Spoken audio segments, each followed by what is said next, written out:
কৃষ্ণ কৃষ্ণ কৃষ্ণ হরে রাম রাম রাম হরে হরে। পাঠ করছি শ্রীমদ্ ভাগবত গীতা কর্মসন্ন্যাস যোগ শ্লোক নম্বর 19।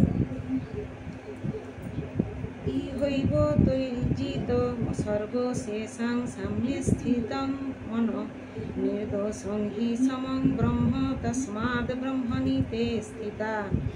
ইহ এই জীবনে এব অবশ্যই তৈ মানে তাদের দ্বারা জিত বিজিত স্বর্গ জন্ম ও মৃত্যু শেষাং যাদের সাম্যে সমভাবে স্থিতম স্থিত মন নির্দোষম নির্দোষ হি অবশ্যই সমম সমভাবে ব্রহ্ম ব্রহ্ম তস্মাৎ সেই হেতু ব্রহ্মণি ব্রহ্মে তে মানে তারা স্থিতা মানে অবস্থিত।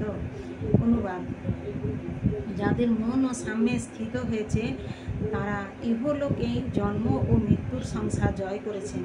তারা ব্রহ্মের মতো নির্দোষ, তাই তারা ব্রহ্মেই অবস্থিত। তাৎপর্য: এই শ্লোকে মনের যে সাম্য স্থিতির কথা বলা হয়েছে তা আত্মোপলব্ধির লক্ষণ। যারা এই স্থিতি প্রাপ্ত হয়েছেন তারা জড়বন্ধন বিশেষ করে জন্ম মৃত্যুর বন্ধন থেকে মুক্ত হয়েছেন বলে বুঝতে হবে। যতক্ষণ জীব তার দেহটিকে তার স্বরূপ বলে মনে করে ততক্ষণ তাকে জড়জগতের বন্ধনে আবদ্ধ বলে বিবেচনা করা হয়ে থাকে। কিন্তু আত্মোপলব্ধির ফলে যখন সে সাম্যের স্তরে উন্নীত হয় তখন সে জড়বন্ধন থেকে মুক্ত হয়।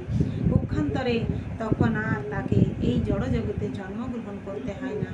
দেহত্যাগ করার পর সে ভগবত ধামে প্রবিষ্ট হয়। রাগ ও দেশ থেকে মুক্ত হবার ফলে ভগবান সম্পূর্ণ নির্দোষ।